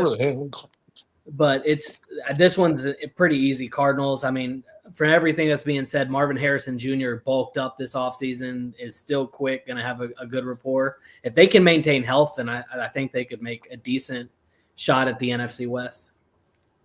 Yeah, I think the Cardinals are going to be really solid this year, right? I'm not picking them to win the Super Bowl or make the Super Bowl or anything like that, but I think they're going to be really, really solid. Borderline playoff team for me. They're not there yet, but they're show promise. So I think they're a playoff team now. I'm not picking them to win the division or anything like that, but they could sneak into that last wild card spot. Aaron Rodgers and Justin Fields decided to trade uniforms at the end of the game. Oh. Steelers are a 2.5-point favorite at MetLife against the Jets. 37.5 is the lowest over-under on the day. That should tell you something about where this game is going to go. This is the first time ever that two quarterbacks open a season against their last team that they played for. It's the longest tenured coach in Mike Tomlin against a rookie coaching his first game in Aaron Glenn. For Pittsburgh, look, this is just a weird team that just does not want to bottom out, and I don't know why. They don't have a long-term quarterback. They're spending asses to go get DK Metcalf. I don't really understand it. I think they're no better than the third best team in their division, whereas the Jets are probably fourth pretty safely in the East. This game is going to take the under on everything on this game. This game is going to be a bar burner up for defense. It's just going to be a boring game when it comes to if you're looking for offensive scores and stuff like that. This is going to be a field goal type of game. I got the Jets winning this game.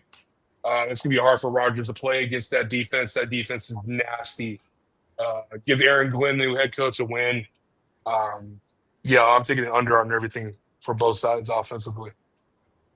Yeah, I got the Jets as well. I think Justin Fields does it with his legs. Maybe has a touchdown or two today.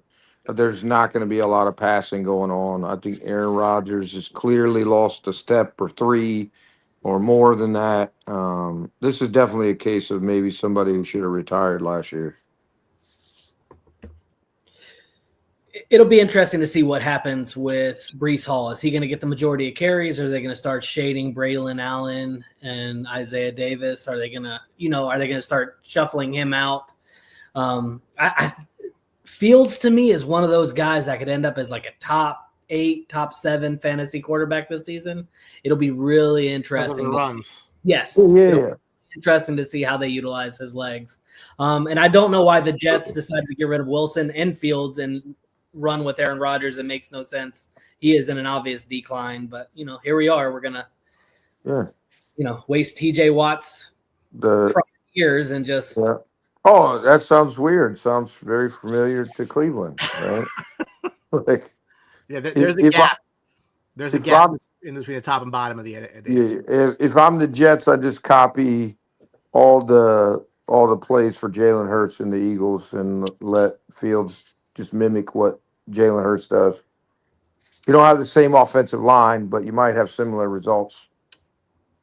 NFC East battle as the New York Giants visit the Commanders. The Commanders 6.5-point favorites today, 45.5 is the number. Malik Neighbors had 109 receptions last year with absolute dog shit throwing him the ball. Deebo Samuel, one of 4 players ever with 4,000 plus receiving yards and 1,000 plus rushing yards in his first 6 years. He is a new face for the Commanders. Brant, I know that you went 6 to midnight when I said Jaden Daniels' name earlier today, so I will give you the floor as to what your thoughts are on a game that they really need to win this game, and if they don't, that's a problem. But just your thoughts going in. And again, as I wrote in my weekly piece, this is going to be a harder second year for him. The schedule's gotten much more difficult. He's not going to sneak up on anybody this year. Your thoughts? I think my issue is the Giants always play Washington well. They just do. Like last year, I think we ended up winning, but we kicked 7 field goals on our way to winning, didn't score a touchdown. Of course, it was his first game. I think we'll be fine. I think we'll win this. If I'm leaning, I'm probably going to take the Giants money line plus 6.5 on this one. I know we're the better team. I know we got the better quarterback. I have all faith in that. I just don't. It's one of those teams that just plays you tough. Both teams could, have opposite records, and they would find a way to make it a close game. Neighbors is a monster. The defensive line for New York is going to be really, really rough, especially with Abdul being drafted there.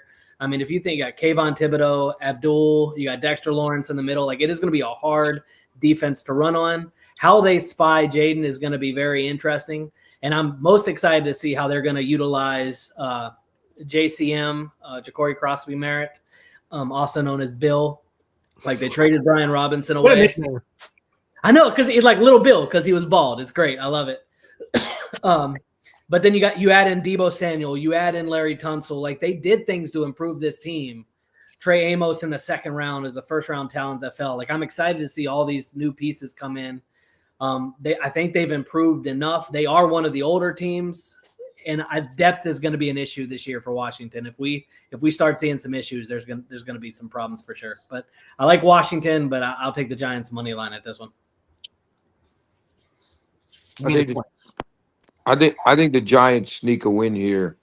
I don't think it's going to be indicative of the season that Washington has. I think Washington is a playoff team for sure. Something tells me the Giants' defensive line is really going to cause havoc today, get Jalen off of his rhythm and off his marks, and I think they just sneak out a win, maybe a 2 or 3 point win. But I think it's a close game no matter what. But I think the Giants somehow pull it off. Drew?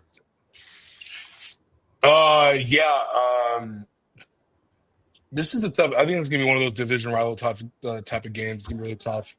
Where both teams get going. Not really much to get into this other than that. I got the Commanders winning. That Washington. The defense is going to be top notch. I mean, they added some good players. I think people forget they still got Von Miller. We'll see what he's about. Jaden Daniels is going to do his thing that he needs to do. Just play his game, and they'll be fine. I got to go. I'll talk to you guys later. See you next week. Well, I won't be here next week. You might be. Commanders win. Giants might backdoor cover, but I think that they're the Commanders. I think easily get a win here. You're gonna see Jackson Dart a little bit. I'm curious to see how they're actually gonna implement that. But yeah, he looked great in preseason. I was like, he reminds me of Bo Nix. I know it's an interesting comparison, but that's what like his play style in the preseason reminded me of. And I was like, you really gonna want to? I mean, don't get me wrong. Russell still got a cannon. He launched one about 70 yards in the air this preseason. But I was like, man, I'd be excited to see what Dart has. Again, I don't get why these teams are just recycling these old quarterbacks when you have these young talent. Like, get them out there and see what you got. Either it works or it doesn't. You know what you need to do. I don't know why we're running these old-ass quarterbacks out here and just like, we're going to, they give us the best chance to win. It's a cushion, I guess, just gross. in case. Yeah, I mean, Russell gives you like 7 to 8 wins this year, which might put you out of the top. You know what I mean? Like that's kind of not the thinking for me. It's like we have our first round pick. Why wouldn't we want to pick at the highest possible? Right? Like I don't understand it, right? There's playing not to lose, and then there's playing to win, right? And I don't think Russell Wilson is a play to win move, right? Like I think you're just playing not to lose there, and that's the same thing with the Browns and Flacco, right? Like you're like, oh well, we brought in a professional, Super Bowl winner, MVP, comeback player of the year with us.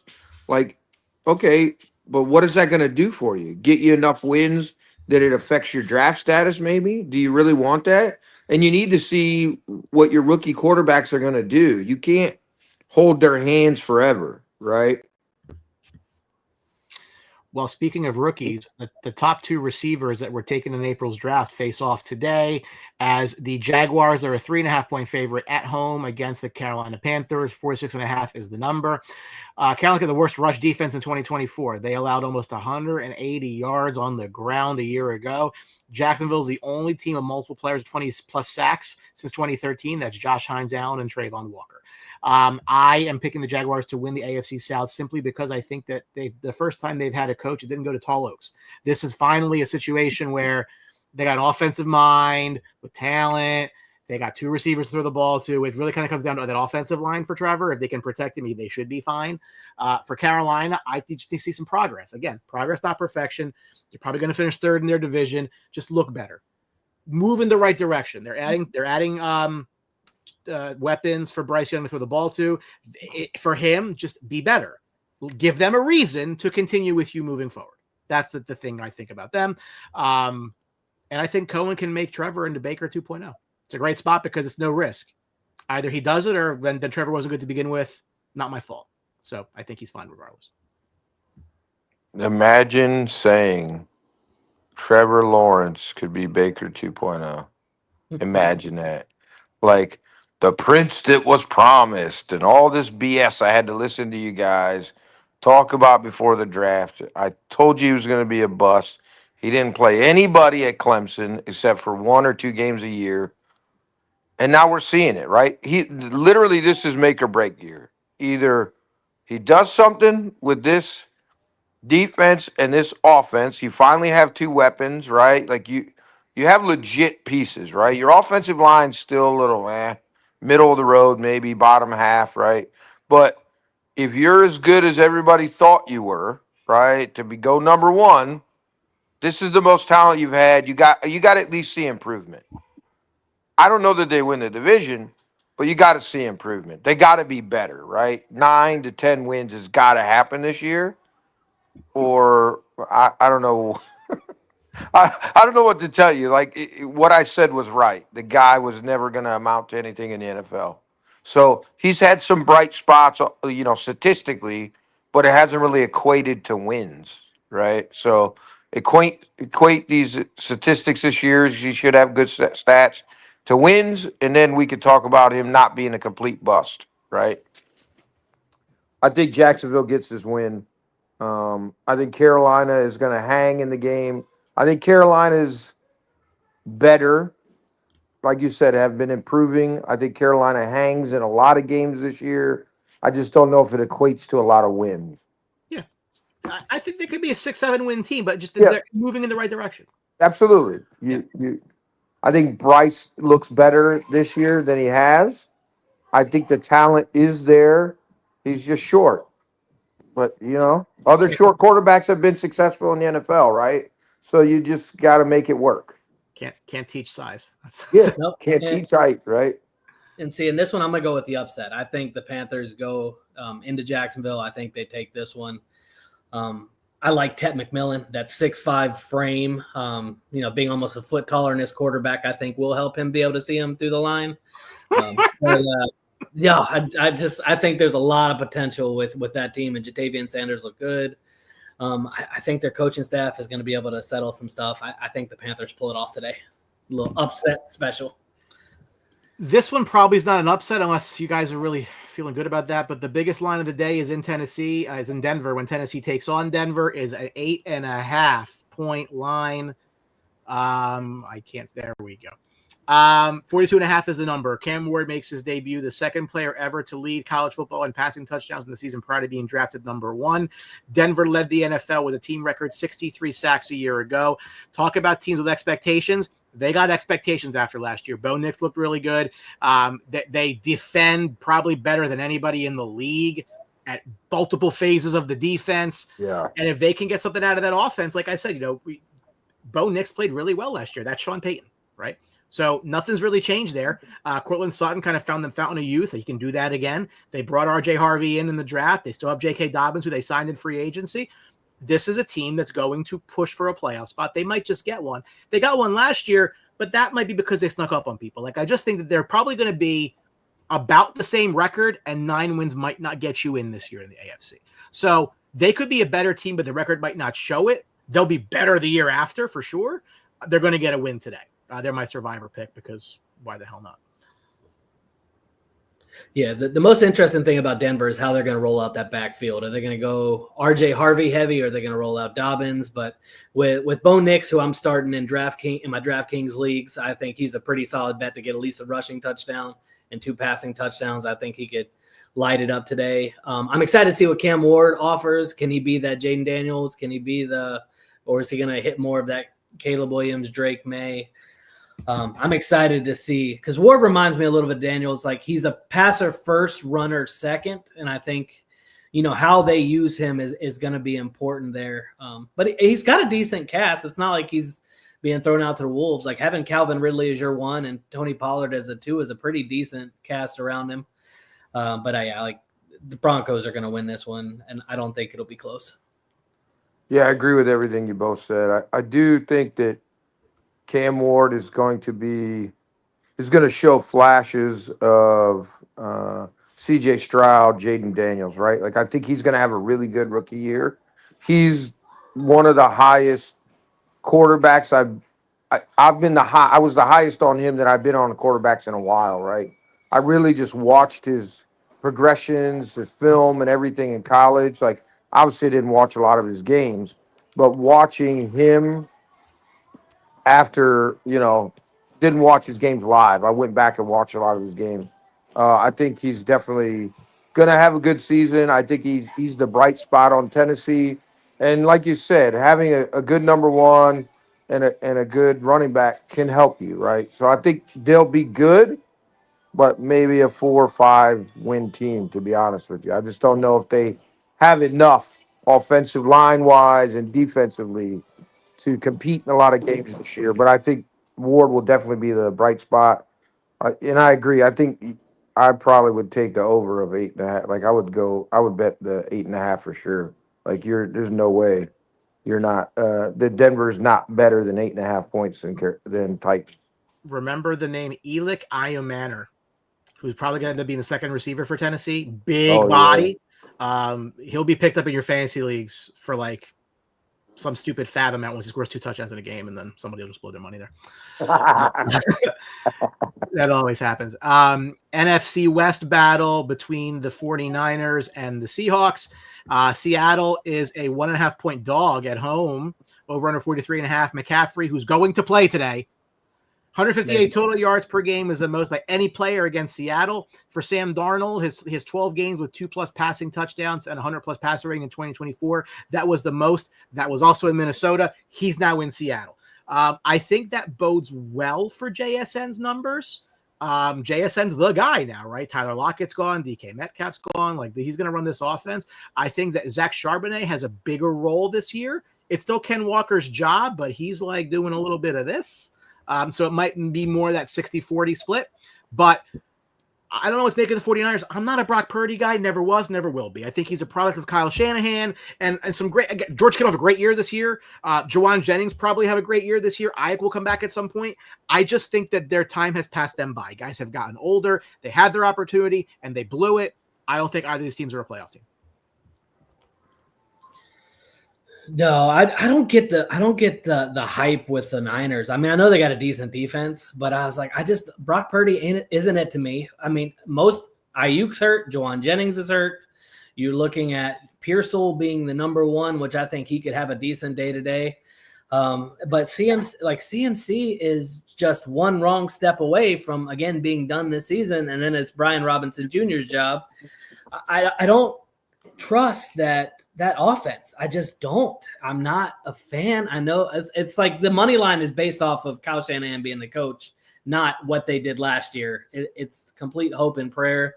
I think the Seahawks will win this one at home. I think they're going to do a lot of ball control with their running game. JSN is a good receiver. He'll catch his. And that defense, the Seahawks had like a top 5 defense last year. I don't know why we're not – like the Seahawks have a better defense right now than the Niners do, in my opinion. And I like the Seahawks at home. I don't know why they're a 1.5-point favorite, but we'll see. Yeah. Sorry. I agree. I think the Seahawks are the better team here. Everybody on San Francisco a year older. CMC, as we all know, it's the knock on him his whole career, right? He's injury prone, man. He just is like ultimate talent, lightning in a bottle, can win you games, but his availability can cost you games, right? I've never been a Brock Purdy fan. I shouted it from the rooftops. I agree with you wholeheartedly, Brian. He is a lot of money. Yeah, but he is without a doubt a product of the system and Kyle Shanahan. And I just, I think their window was closed 2 years ago, right? And so, going to those back-to-back Super Bowls and losing both of them, right? Like that takes a lot out of you mentally, right? And then physically, everybody's getting older. Guys are moving on. You know what I mean? Like the door is shut on the 49ers. I agree with you. I don't think either one's a playoff team. But if I had to bet, I would say Seahawks probably have a better record at the end of the year. Very possible. I think they're both like kind of around the same thing. Yeah. No, I agree. Like maybe 6-7 wins, right? Somewhere in that range, maybe 8 maximum. But if I was going to bet any money that mattered to me today, I would bet on the Seahawks to have one more win than the 49ers, right? Purdy's deal is going to age absolutely terribly. Horrid. 7 minutes, 4 games. We'll go kind of quick here. So the Lions have won the last 3 games that they have been at Lambeau. They're a 1.5-point dog today. 47.5 is the number. Green Bay allowed 314.5 total yards a year ago. That's 5th fewest. It's 24, not 25. Detroit lost both coordinators. There's going to be a very interesting subplot to what happens here. Aiden Hutchinson is healthy. Green Bay was very aggressive in trading for Micah Parsons. They gave up a big package with a lot of draft capital. They did also bring in Matthew Golden in the draft to help their receiving corps. For me, if Green Bay's going to win, they're going to win now. Yep. I think that the cap's going to become a problem for them, keeping guys together, and they may very well do that. I had them as a pick to win the whole thing. They just might.